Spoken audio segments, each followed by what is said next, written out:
Buenas tardes, ¿cómo andan? Aquí está la información. Comienza la edición central de MBD Noticias en la pantalla de TV Ciudad. ¿Cómo anda, Julieta? Muy bien, muy contenta de acompañarte una vez más. Hoy tenemos noticias de todo tipo. Sí, miramos hacia el Parlamento y desde hace horas, porque de hecho sigue lo que estamos viendo con mucha atención. Ocurre que esta mañana comenzó y continúa una interpelación a las autoridades del Ministerio de Desarrollo Social y también al directorio del Instituto del Niño y el Adolescente del Uruguay en procura de información sobre la protección de niños, niñas y adolescentes a partir, ustedes recordarán, del fallecimiento de una adolescente en Rivera que estaba o que había estado al amparo de INAU y había sido víctima de explotación sexual. La senadora interpelante, que es la frente amplista Silvia Nane, señaló que hay desprotección y desamparo hacia niñas, niños y adolescentes que están bajo el amparo de INAU. El presidente de este organismo dijo que las trayectorias de vida de la población institucionalizada los expone a riesgos y, por su parte, desde colectivos sociales señalan que el INAU no está ayornado a la realidad y a las problemáticas sociales que afrontan las infancias y las adolescencias. Este es uno de los temas. Vamos por más, como siempre. A ver los titulares. El juzgado especializado en familia no encontró elementos para imponer medidas contra la candidata nacionalista a la vicepresidencia, Valeria Ripoll, su hermana y sus respectivas parejas, tras una denuncia por violencia doméstica. El Frente Amplio solicitó ante la Suprema Corte de Justicia que se investigue y audite el sistema del Ministerio del Interior para escuchas telefónicas, conocido como El Guardián. Fiscalía alerta por el crecimiento de los delitos que utilizan la plataforma de compraventa Marketplace como emboscada para realizar una maniobra delictiva. El Ministerio de Salud Pública pondrá a disposición de las personas embarazadas entre la semana 32 y la semana 36, más 6 días, una vacuna gratuita que previene el virus respiratorio sincitial. El Tribunal de Apelaciones confirmó la condena contra Alberto Iglesias por el concurso de Casa de Galicias. Iglesias presentará un recurso de aclaración. Los presidentes de Brasil, Luis Ignacio Lula da Silva, y de Colombia, Gustavo Petro, pidieron nuevas elecciones en Venezuela, iniciativa que acompaña a Estados Unidos, pero que rechazan México y la oposición del país caribeño. La cifra de palestinos muertos bajo los ataques israelíes en la Franja de Gaza superó las 40.000 personas mientras se retomaron hoy en Qatar las negociaciones para una tregua sin presencia de Hamás.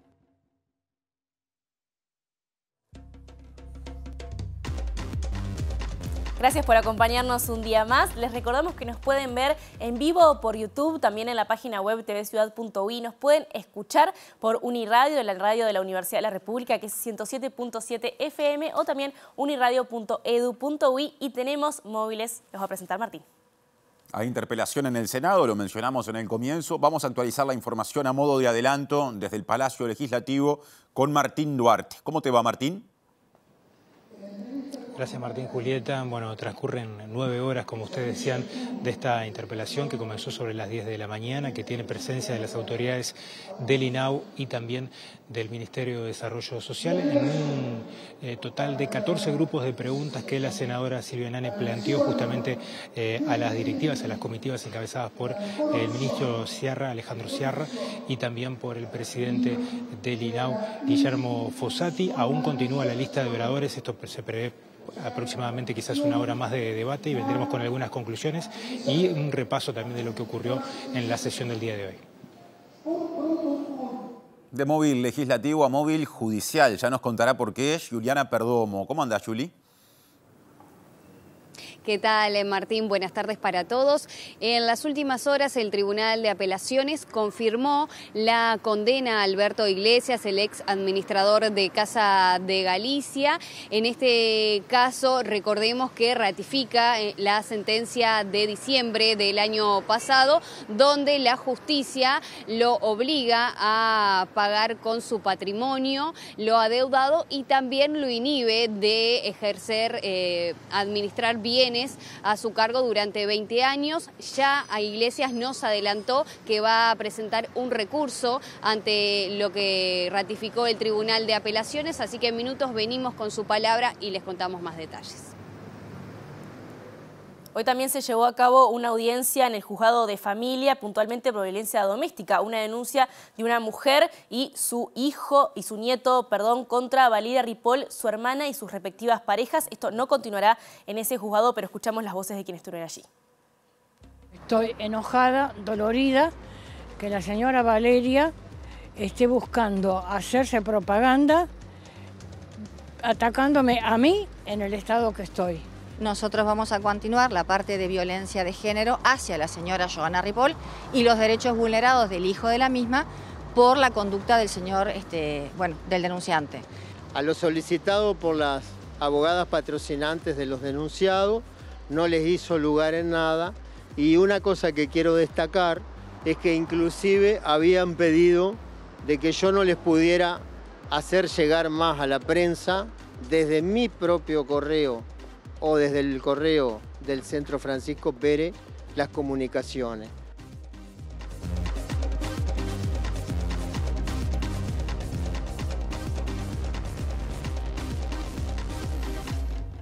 Doble adelanto y ya desarrollamos. Está Martín Duarte en el Parlamento y vamos a recibirlo justamente para hablar de esta interpelación. Adelante, Martín, allí te encontraste en el Pleno del Senado. Gracias, Julieta. Bueno, decíamos que el disparador de la interpelación es el hecho ocurrido en Rivera el pasado 8 de mayo de una adolescente que embarazada fallece, estaba bajo el amparo del INAU y realizaba salidas transitorias justamente donde era víctima de explotación sexual. Ese es el disparador para la interpelación que lleva adelante desde las 10 de la mañana la senadora Silvia Nane. Pero también otros elementos que han aparecido a lo largo de estos 14 grupos de preguntas tienen que ver con la situación de los centros de 24 horas del INAU, también el incremento y las cifras del hospital Pereira Rosell a propósito del incremento de niños que ingresan baleados justamente a la institución. Distintos grupos de preguntas que fueron justamente transcurriendo a lo largo de esta sesión, y si les parece compartimos un fragmento de lo que decía la senadora Silvia Nane, que ponía hincapié en la vulnerabilidad justamente de niños, niñas y adolescentes. Los oficios que demandan la intervención de INAU por situaciones de vulneración de derechos han crecido de una forma alarmante. En el 2020 teníamos 24.500, en el 2021 30.445, en el 2022 43.105 y en el 2023 56.098. Solo el hecho de entender una tendencia creciente y solo el hecho de conocer estas cifras debería disparar una serie de acciones planificadas, coordinadas en los organismos del Estado. Hemos hecho pedidos de informe, hemos hecho pedidos de acceso a la información pública, pero la verdad es que lo único que hemos tenido como respuesta son un montón de excusas de por qué permanecen las situaciones de desprotección y de desamparo. Y entonces les decía, niños, niñas y adolescentes vulnerados, interviene Poder Judicial, ahora interviene INAU. Los niños, niñas y adolescentes ingresan al sistema de protección. Entre 2020 y 2023, la cantidad de niños, niñas y adolescentes atendidos en el sistema de protección especial tuvo un crecimiento importante de 21%. Y el pico máximo de crecimiento fue en el segundo semestre del 2023. En 2020 teníamos 6.516 niños, niñas y adolescentes. A 2023 tengo un número cerrado de 8.017. Ustedes saben que este número cambia permanentemente. Creo que al 1 de julio andábamos en 8.700 y poco. Bueno, no hubo conformidad hasta el momento a propósito de las respuestas que brindaron tanto las autoridades del MIDES, en particular Sierra se dio la palabra a Fossati para que se explayara en torno a las preguntas más técnicas que hacían referencia al funcionamiento de los centros de 24 horas del INAU, y el propio Fossati, Guillermo Fossati, presidente del INAU, hizo hincapié a mejorar los sistemas de salida justamente no autorizadas en los centros que muchas veces provocan estas situaciones de explotación y de violencia. Fui aludido particularmente por la senadora Nane en un hecho en particular. Hago una pequeña mención y sigo.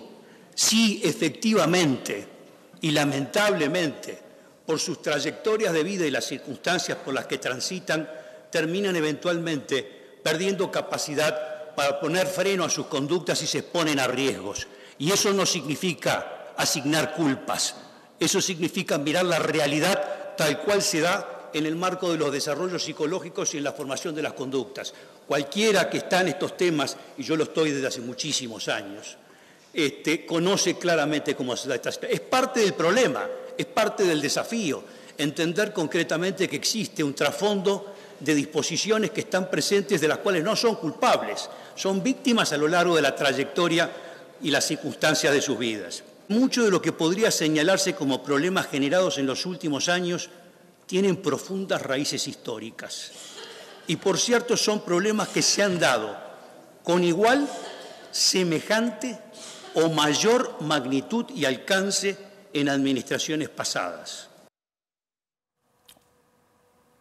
Otras voces. El senador nacionalista Carlos Camí respaldó la gestión del presidente del INAU precisamente y la gestión en general durante este gobierno por considerar que apuntó a reducir la cantidad de niños, niñas y adolescentes institucionalizados, lo que a su entender es positivo tanto para su desarrollo como por motivos de ahorro.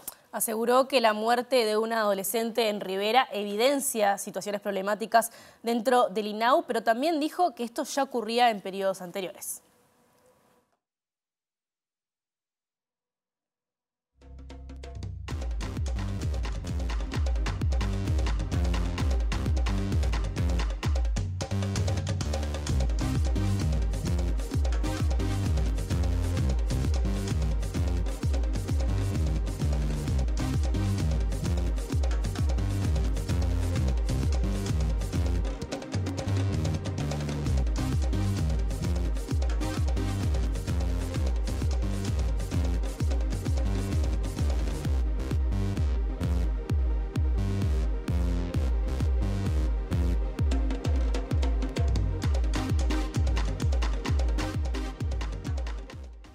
Siempre que suceden estas cosas hay que investigarlas a fondo y seguramente haya, porque no pueden pasar. Lo que tenemos claro todos es que esas cosas no pueden pasar, ni las que han pasado en el periodo anterior ni las que pasaron en este. Y lo que no podemos hacer es convertir en esta instancia en una suerte de competencia en qué administración o gestión pasaron menos hechos desagradables. Hay un tema que viene de atrás de situaciones que impactan.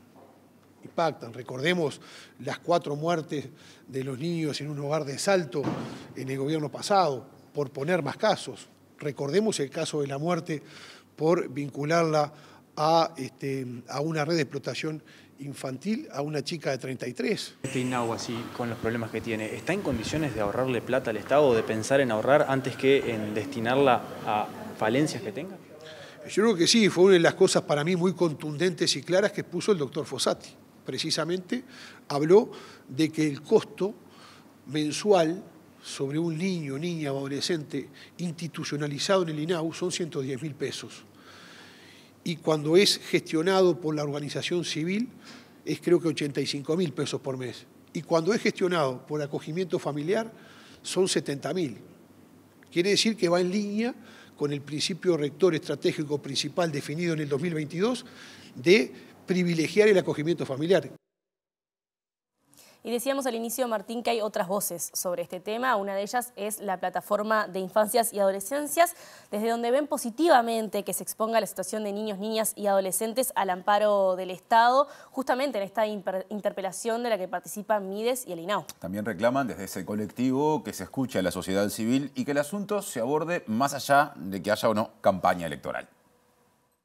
Nos parece que es importante que estos temas lleguen al Parlamento.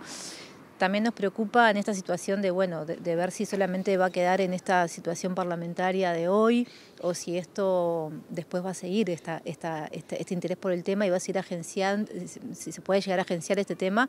En relación a los temas que se trabajaron hoy, nos pareció muy importante también que se haya transmitido todo lo que tiene que ver con estas falencias que son históricas, ¿no? Una institución que también no está ayornada con la realidad actual, con las problemáticas sociales que están atravesando las niñas y adolescentes.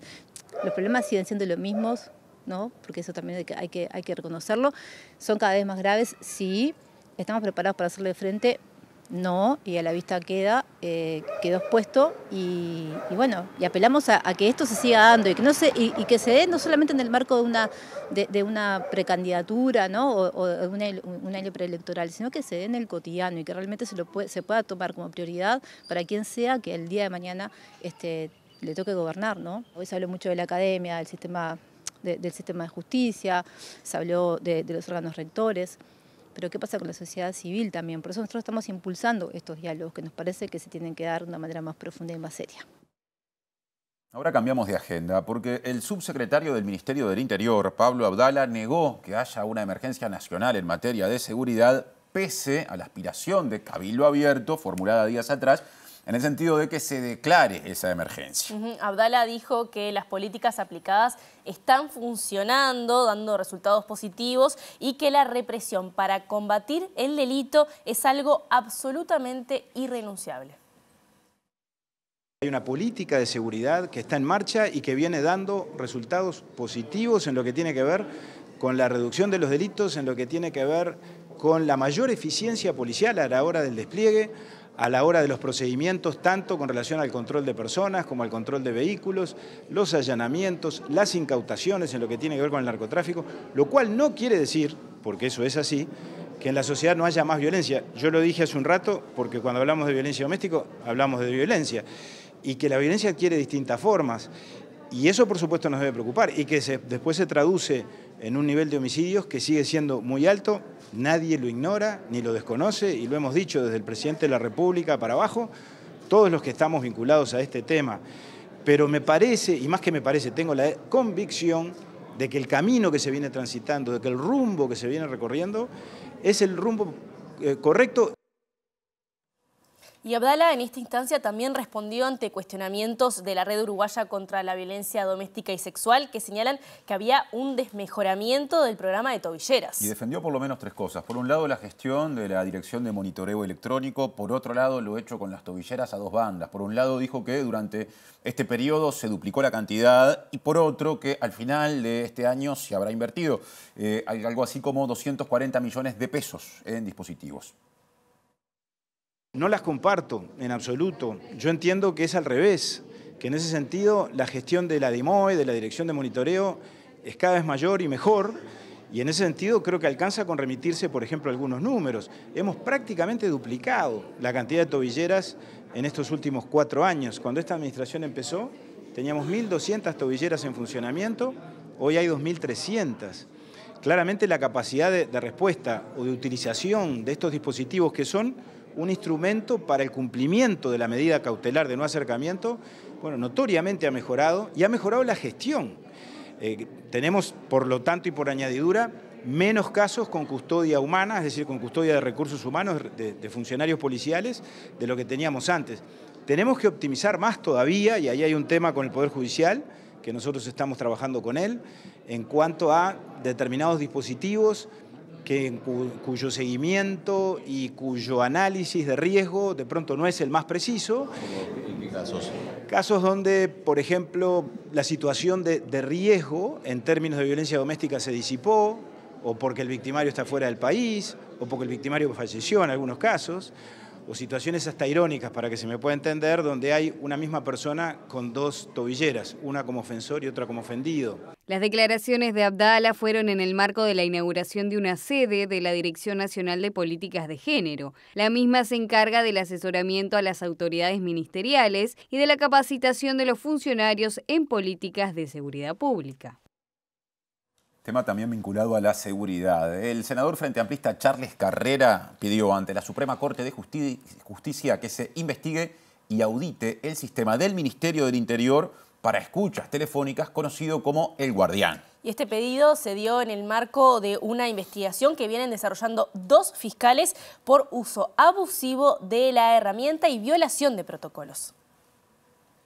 La información dada por Radio M24 aclara que Fiscalía investiga un posible uso indebido de escuchas de El Guardián, donde policías subían grabaciones a grupos de WhatsApp y jefes compartían contraseñas por falta de permisos y personal capacitado. A esto se suma que Efraín Abreu, número 3 de la policía, conoce desde octubre de 2023 el uso compartido de claves de diferentes sistemas de información. El director de inteligencia, Juan Rodríguez, participó de una reunión reunión con jefes de inteligencia en la que se planteó el tema. Por este motivo, el senador Charles Carrera solicitó a la Suprema Corte de Justicia que investigue y audite el sistema, manifestando profunda preocupación por la noticia divulgada. El senador agrega que respecto a la falta de personal capacitado en base a las asignaciones de funciones, los supervisores tienen acceso a todas las escuchas, los oficiales del caso solo las de su unidad y los operadores solamente acceden a lo que se escucha en determinada operación. Con la creación de grupos de WhatsApp para difundir los audios, Carrera agrega que se vulnera la trazabilidad y se habilita a que se disemine la información y a consecuencia de ello se utiliza el sistema por fuera de los cometidos del Ministerio del Interior. Agrega que esto podría traer como consecuencia las filtraciones de investigaciones judiciales. Cambiemos de tema, Martín, si te parece. Como les comentábamos también más temprano, el juzgado especializado en familia no encontró elementos para imponer medidas contra la candidata nacionalista a la vicepresidencia, Valeria Ripoll, su hermana y sus respectivas parejas, tras una reciente denuncia por violencia doméstica. Habló de este tema Darío Madeiro, que es abogado defensor de la familia que denunció a Ripoll y sus familiares, y valoró en otro extremo de lo que resolvió la jueza, que la jueza actuante precisamente no hizo lugar a un pedido de Ripoll que, según este abogado, pretendía impedirle comunicarse por correo electrónico con la prensa. La jueza que actuó en la audiencia de hoy al respecto de la denuncia que una señora y su nieto impusieron contra integrantes de la familia Ripoll finalizó sin medidas para ninguno de los dos lados. Ahora las causas volverán a Fiscalía, donde se reasignarán a dependencia para continuar con la investigación. Les mandó mantener en términos de buena vecindad, nombrar un administrador externo, ya que ellos no tienen diálogo y nosotros pedimos que no lo tuvieran, ni ningún tipo de contacto, ni a través de terceras personas. Les mandó terminar los trámites, que son tan sencillos como en cualquier propiedad horizontal, de que cada apartamento, que son 4, y no 3, como erróneamente dijo la otra parte, que no tiene la documentación, evidentemente, de toda la propiedad, que es en régimen de propiedad horizontal, que cada apartamento tenga su contador individual y que curiosamente el corredor, que tanto el corredor, los patios y las azoteas son bienes comunes de todos los vecinos, no de uso exclusivo de ningún apartamento, tuvieran su contador individual en el caso de un patio que tiene un contador. Según el abogado, la presencia policial del episodio que se conoció por la prensa no se aclaró en esta instancia, ya que desconocen bajo qué órdenes acudieron. El Ministerio del Interior, en tanto, tiene abierta una investigación administrativa para determinar eventuales responsabilidades de los efectivos policiales. Y una de las personas que denunció a Ripoll y su familia dijo que la candidata apeló a su poder y cuestionó ese accionar cuando días atrás irrumpió con policías justamente en esa propiedad compartida. Y también discrepó con el candidato presidencial Álvaro Delgado, que había señalado anteriormente que le estaban haciendo una cama. Un malestar tremendo, tanto física como... hasta las palabras no me salen, porque estoy enojada, dolorida, que la señora Valeria esté buscando hacerse propaganda, atacándome a mí en el estado que estoy, inventando cosas, mintiendo, y todavía que el señor candidato a presidente diga que yo le hice una cama a la señora. Más bien se la hicieron ellos, porque fueron a las 11 de la noche, ellos llamaron a la policía, le abrieron la puerta y llegaron hasta la puerta de mi apartamento. Querían que yo saliera para ir a la comisaría porque la señora Valeria tiene poderes. A la salida de esta audiencia, justamente Valeria Ripoll no quiso hacer declaraciones y en su lugar habló una de sus abogadas. Claro, esta defensora dijo que a su entender lo que ocurrió es un conflicto vecinal que no amerita esta instancia judicial que tuvimos en la jornada, pero también dijo que seguirá adelante como representante de la familia Ripoll con la denuncia contra el nieto de la señora que recién habló por considerar que incurrió en violencia de género contra la hermana de Valeria Ripoll. Se entendió que esto era un tema de vecinos que no tenía nada que ver con una violencia doméstica hacia la señora y hacia nadie. Lo que sí, nosotros vamos a continuar la parte de violencia de género hacia la señora Johanna Ripoll y los derechos vulnerados del hijo de la misma por la conducta del señor, del denunciante. entendemos que, si bien acá vinimos en calidad de denunciados, dimos nuestros argumentos, la jueza entendió que evidentemente acá no había ninguna violencia ni de Valeria Ripoll, ni de Johanna Ripoll, ni de las parejas respectivas. Y bueno, lo que nosotros sí consideramos es que hay que continuar las actuaciones porque hay una mujer que está siendo víctima de violencia de género y no puede quedar sin tutela. Imagínense lo que es tener una cámara que le está grabando su casa con audio y con imagen. O sea, es una vulneración total de ella y de su hijo. La jueza puede ser que, según dijo el abogado de la contraparte, envió nuevamente el tema a Fiscalía. Nosotros lo pedimos y él también lo pidió. Ellos van a pedir el reexamen del archivo de Fiscalía y nosotros estamos pidiendo el reexamen, corrijo, la continuación de la denuncia que hizo Johanna Ripoll en enero por la agresión de la que fue víctima y pedimos que se anexe esto porque entendemos que ha habido una continuación de la violencia de género hacia la señora y hacia el niño. Muy bien, y nos está guardando en este momento Juliana Perdomo, justamente temas vinculados a Casa de Galicia, resoluciones judiciales y la voz de uno de los involucrados. Adelante, Juli. Sí, Julieta, buenas tardes. Como les adelantaba hace minutos, el representado por Jorge Díaz va a estar en la jornada de mañana reuniéndose con ellos para presentar un recurso de aclaración ante la condena del Tribunal de Apelaciones por la causa de Casa de Galicia. Y estamos con él, con Alberto Iglesias. Muchas gracias por estos minutos. Bueno, ¿lo tomó por sorpresa esta ratificación del Tribunal de Apelaciones? Bueno, más o menos, porque cuando se arma la causa contra Casa de Galicia, engañosa, mentirosa, falsa, que en definitiva terminó con una foto que llevaron a la Fiscalía Penal, que llevamos 31 meses y todavía no me denunció por ningún punto, el fiscal todavía no presentó la denuncia, yo todavía no tengo contra qué defenderme porque todavía no está terminada la causa. Lo que sí quedó claro en todo este tiempo que transcurrió es que las 12 denuncias que había hecho el Ministerio de Salud Pública, que casualmente son las mismas razones y fundamentaciones que presentó el Ministerio ante el juez del concurso, las dos ya han quedado demostradas y han quedado superadas y que son inexistentes, por lo tanto no encontró causa el fiscal para denunciarme en ninguna de las 12 denuncias. Entonces es muy curioso que los abogados que intervinieron en este recurso de apelación, quienes están indignados, enormemente indignados, ya me anticiparon, porque no pueden entender que ellos hayan hecho los escritos que hicieron, fundamentaron las pruebas, le llevaron las pruebas y no fueron consideradas. Termina este Tribunal de Apelación tomando lo que originariamente generó la denuncia y ignora totalmente los elementos probatorios que presentaron los abogados y que en la Fiscalía ya quedaron superados y demostrados a través de muchos testigos, a través de muchas reuniones, a través de muchos documentos. Lo que estoy señalando es de que acá hay una situación que yo, como no soy abogado, no puedo determinar con claridad ni calificarlo, pero hay una situación a ser aclarada. Confío en los profesionales. Sé que me van a aconsejar lo correcto y en el día de mañana tomaremos la resolución que haya que tomar. No me desagrada lo que ya me anticiparon, presentar un recurso de aclaración, que tampoco sabía que existía eso, pero bueno, parece que uno puede presentarse y reclamar las fundamentaciones de cada uno de los dichos o de las aseveraciones por las cuales se fundamenta el mantener ese castigo.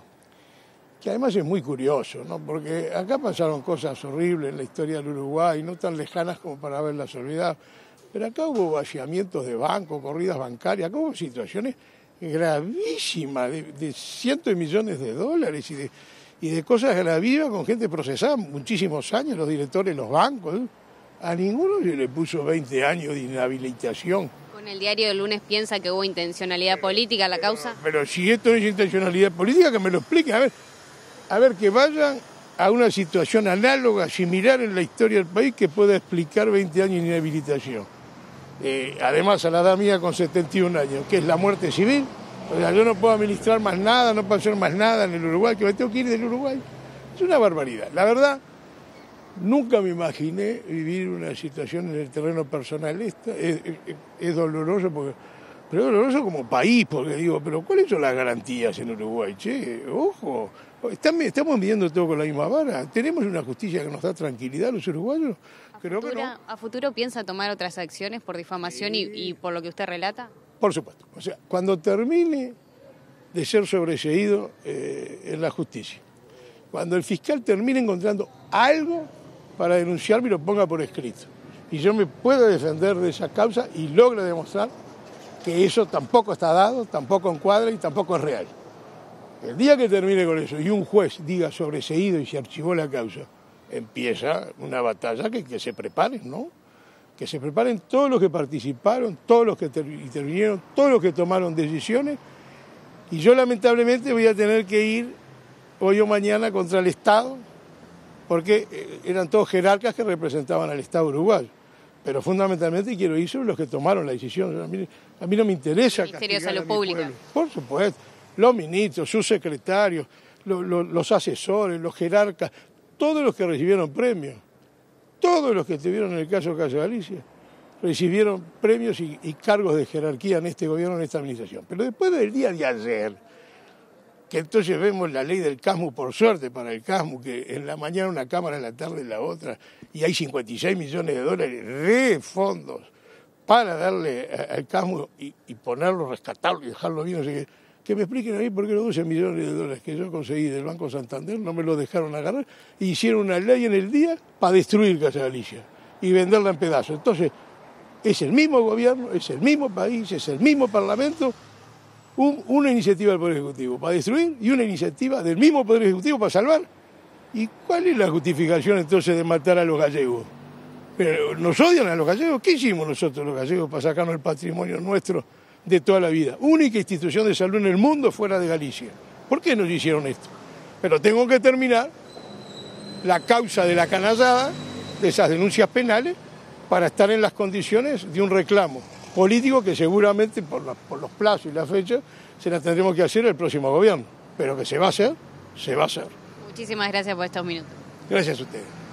Bueno, Julieta Martín, así pasaba la palabra del ex administrador de Casa de Galicia, Alberto Iglesias, que ya adelantó que en la jornada de mañana se va a estar reuniendo con sus abogados, entre ellos Jorge Díaz, para presentar un recurso de aclaración ante la condena del Tribunal de Apelaciones, así que seguiremos trabajando de cerca en este tema.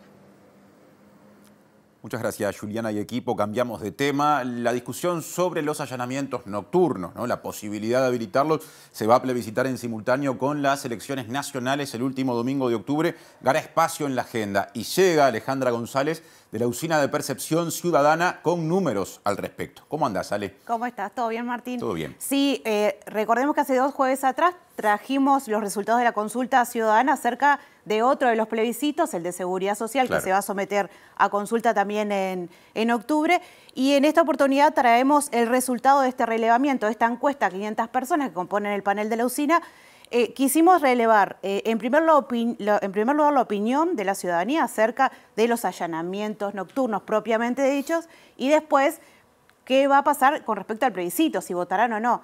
Así que, bueno, en primer lugar, en esta placa lo que traemos es la opinión sobre la posibilidad de realizar allanamientos nocturnos. Está bien que lo aclares porque esta primera placa no está referida a intención de voto. Exactamente, exactamente. ¿Qué es lo que nos muestra este resultado? En primer lugar, las barras en verde son aquellos aspectos positivos o a favor, es decir, que tenemos que hay un 37% de la ciudadanía que está totalmente a favor de los allanamientos nocturnos. Hay un 20% que manifiesta estar a favor, o sea que casi 6 de cada 10 uruguayos manifiestan estar a favor de los allanamientos nocturnos. Por el contrario, más a la derecha vemos en las barras en colores más rojos que manifiestan las opiniones en contra. Ahí tenemos un 14% de la ciudadanía que dice estar en contra de los allanamientos y hay un 15% totalmente en contra. O sea que tenemos un 57% de las opiniones a favor de los allanamientos, mientras que hay un 29% de las personas que entienden que están en contra de los allanamientos nocturnos. Después, otro aspecto que quisimos traer para mostrar es cómo han variado las opiniones en distintas mediciones. Que eso la evolución, digamos. Exacto. Y eso lo tenemos en el próximo gráfico. Lo que trajimos acá es el comparativo de las opiniones sobre la posibilidad de realizar allanamientos nocturnos. La línea verde son las opiniones a favor, las rojo en contra, y después hay una línea gris que son aquellas personas que no se manifiestan ni a favor ni en contra. Si vemos qué pasaba en octubre del 2023, había un 60% de las personas que estaban a favor. Hoy día, en julio, que es la última medición que hicimos, es el 57% de las personas que están a favor de los allanamientos. Acá no preguntamos intención de voto, ¿bien? Después, ¿qué pasa con aquellas personas que se manifestaban en contra? En octubre eran un 24%, hoy el porcentaje lleva un 29%, lo que veíamos en el gráfico anterior, así que ahí vemos alguna pequeña variación de unos puntos, sobre todo aumentó la cantidad de personas que están en contra y la variación de aquellas personas que están a favor es de estos 3 puntos. De 60 pasó a 57, pero son porcentajes muy altos, ¿no? Bien. De las personas que están a favor de los allanamientos, muy por encima de quienes dicen estar en contra. Y ahora pasamos a la placa fundamental, que es la que de alguna forma refleja la intención de voto. ¿Qué contesta la gente cuando se le pregunta si el último domingo de octubre pondrá o no dentro del sobre al momento de votar la papeleta del sí a habilitar los allanamientos nocturnos? Exactamente, esa fue una de las consultas que hicimos. Veíamos que hay un porcentaje muy importante de personas que están a favor de los allanamientos. ¿Qué pasa cuando le preguntamos si votaría para habilitar, o sea, para modificar la Constitución y habilitar los allanamientos nocturnos? En octubre del 2023, el 50% de la población nos decía que sí. Ahora ese número varió mínimamente, hay un 51%, o sea, estamos hablando de que la mitad de la ciudadanía manifiesta que votaría el plebiscito para modificar la Constitución y permitir los allanamientos nocturnos. Con ese nivel de votación se aprobaría la reforma por escaso margen, pero se aprobaría. Exacto. Esta es una foto de la actualidad. Exacto. Veremos si hay alguna variación. Falta mucho. En estos meses falta mucho. ¿Qué pasó? Bueno, con el tema de aquellas personas que decían que no van a votar, era un 27 en octubre y un 26 ahora, hay una variación muy mínima, o sea que la tendencia es bastante similar. Cuando miramos los datos de octubre y julio, no hay mucha variación como para mostrar. Sí, insistir con esto de que es muy significativo el porcentaje de personas que están a favor y que votarían efectivamente el plebiscito para habilitar los allanamientos. Un apunte simplemente personal antes de la despedida. Es interesante cómo cuando a la gente le preguntan si está a favor o no, sin medir intención de voto, y también si le preguntan si está en contra, los niveles de seguridad en la respuesta son más altos, 57 y 29 contra 51 y 26, cuando ya se pregunta específicamente, bueno, ¿pero qué va a votar al final? Pasaba lo mismo con el de seguridad social, que algunos aspectos de la ley de seguridad social también tenían mucha adhesión ciudadana, pero al momento de la votación, ahí los márgenes cambiaban muchísimo. Bien, lo seguiremos porque falta tiempo. Hasta la próxima, Alejandra. Hasta la próxima. Sigue haciendo MBD Noticias Julieta Núñez Tomás. Gracias, Martín. Les comentamos ahora que transcurre un paro de UTU en todo el país debido a una agresión contra una docente ocurrida en Montevideo en la Escuela Técnica de Flor de Maronias. Desde el sindicato aseguran que las agresiones, tanto verbales como físicas, son recurrentes dentro y fuera de los centros educativos y piden más presencia del Estado en los barrios. Esto es parte de la retirada del Estado de determinados barrios y determinados lugares, y es el parte del recorte que esta administración y esta dirección general ha llevado a cabo desde el principio de 2020, con una primera medida que siempre denunciamos y siempre dejamos marcados como el retiro de los educadores de las escuelas. Esos educadores que cumplen una función pedagógica dentro de la misma, que es ese vínculo con las familias, con los chiquilines, y bueno, y esa violencia que se ejerce en la sociedad, que la vemos día a día en los informativos, también se traslada a estos lugares, también se traslada a los centros de estudio, porque no solo fue la reacción adentro de la institución, sino después la acción de esperar al docente para agredirlo afuera, para insultarlo, para amenazarlo de muerte, y es algo que no podemos dejarlo por ahí nomás y decir que fue un empujoncito. No, acá hay una realidad que es importante y que los trabajadores no tienen por qué estar pensando en que les puede pasar algo cuando vienen a ejercer su función. Uno ejerce una función y una tarea muy noble que es transmitir conocimiento, y no puede ser que esa función se vea empañada por estas situaciones. El sindicato del personal peón de estancia, manifestó su preocupación por la pérdida salarial que se registra en el sector, donde las y los trabajadores le quedarán debiendo a las empresas para las que trabajan. Además, no van a percibir en ese rubro aumento en este semestre y tendrán una reducción por ajuste de 0,54% del salario a partir de enero del año que viene. es que han sido muy mínimos los aumentos, los porcentajes de aumentos, lo que no permite crecimiento salarial a los trabajadores. Los trabajadores rurales estamos desde 2019 sin crecimiento salarial. Esto es distinto a que hayan ajustes.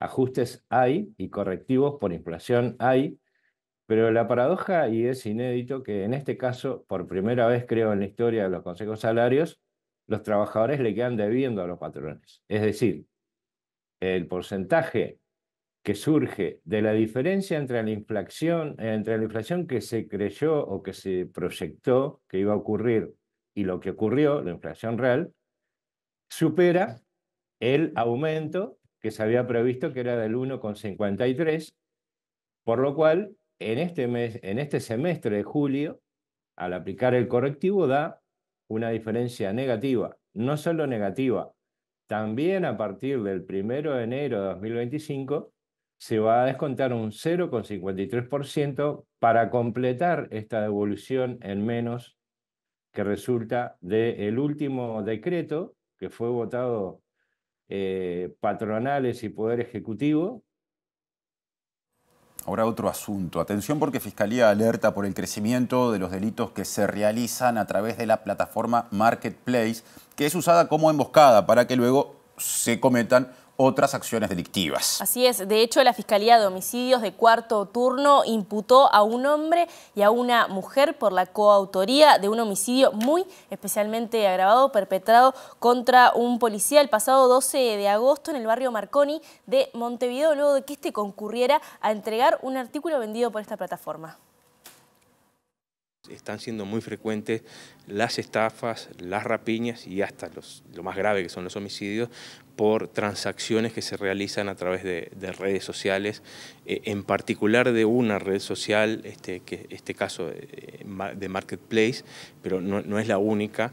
Algunos tips básicos que uno tiene que tener en cuenta: fijarse, tratar de hacerlo en un sitio en el que uno pueda ver la reputación de la persona que compra o vende un producto, que haya tenido transacciones en el pasado, ver que hayan sido exitosas, o sea, que se hayan desarrollado bien. También tratar de citarse en un lugar público, una plaza, un centro comercial, o sea, un lugar en el que haya más personas, que haya cámaras. En estos lugares se venden muchos productos usados, pero todos sabemos que aunque sean usados, los productos tienen un determinado rango de valor. Por ejemplo, un celular de alta gama, todos sabemos que sale de determinado rango de precio.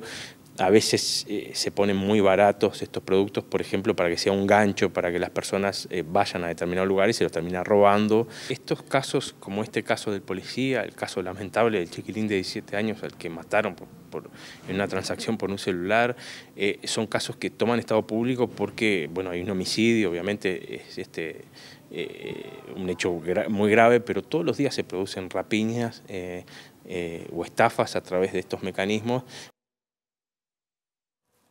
Muy bien, comenzamos de una manera la agenda internacional y les comentamos que el presidente Lacalle Pou viajó a República Dominicana, donde este viernes participará en la ceremonia de asunción de un nuevo mandato del presidente Luis Abinader. Claro, Lacalle Pou va a retornar a Uruguay el domingo. Justamente hasta ese día, Beatriz Argimón, la normalmente vicepresidenta de la República, va a estar ejerciendo la presidencia. Así es, y les comentamos que el presidente viajó acompañado del ministro de Relaciones Exteriores, Omar Paganini, y según informó La Diaria, no se descarta que en Dominicana pueda participar de conversaciones con autoridades de otros países acerca de la situación política de Venezuela. Abinader, el presidente de República Dominicana, asumirá su segundo mandato de 4 años este viernes, tras haber sido reelecto en primera vuelta en mayo con 56% de los votos. Economista y empresario millonario vinculado a la construcción y los negocios inmobiliarios, entre otros rubros, el mandatario dominicano lidera el Partido Revolucionario Moderno, que se define como democrático, liberal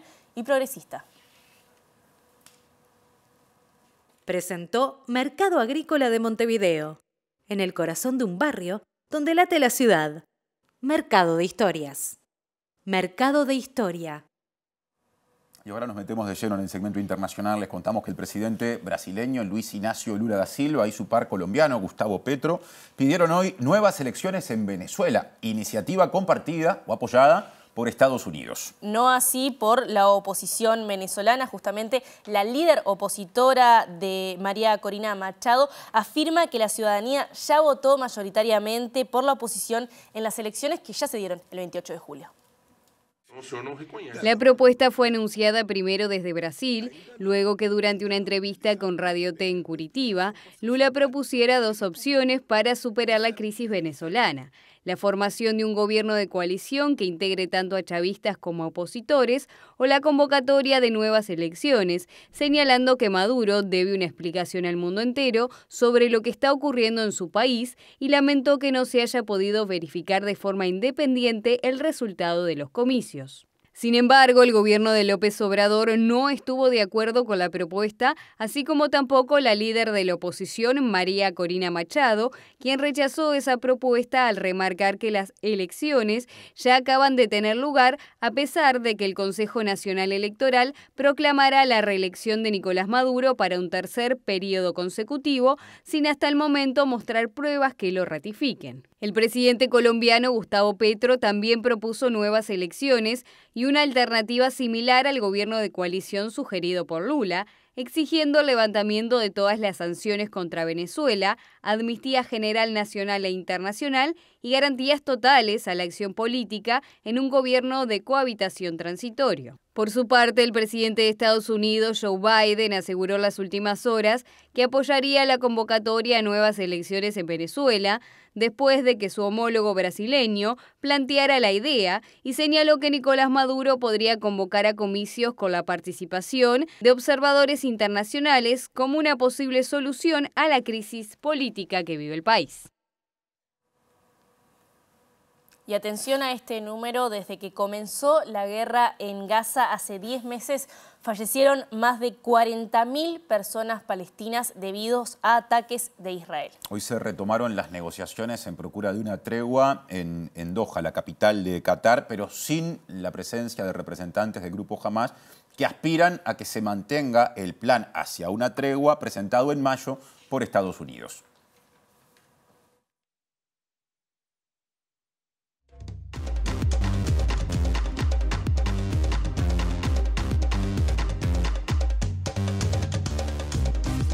El Ministerio de Salud de la Franja de Gaza, controlada por Hamás, informó que el total de víctimas mortales tras más de 10 meses de guerra en curso ascendió a al menos 40.005 personas, cifra que puede ser aún mayor, ya que las autoridades sanitarias remarcan que miles de cuerpos siguen enterrados bajo los escombros y cifró en más de 92.000 el número de personas heridas. Este jueves, el portavoz militar israelí, Daniel Hagari, aseguró que el ejército de su país ha eliminado más de 17.000 militantes de Palestina en Gaza desde el inicio en la guerra, y señaló que en el último día mató cerca de 20 personas presuntamente militantes de Hamás en Rafah, en el sur de Gaza, donde se había refugiado la mayor parte de la gente internamente desplazada. Mientras tanto, comenzó hoy en Doha, la capital de Qatar, una nueva ronda de negociaciones sobre un posible alto al fuego en Gaza, donde David Barnea, el director del Mossad, la agencia de inteligencia israelí, sostuvo un encuentro a puertas cerradas con sus homólogos de Estados Unidos y Egipto, así como con el primer ministro de Qatar. Si bien los grandes ausentes en la mesa de diálogo son los líderes de Hamás, que acusan a Israel de retrasar la negociación,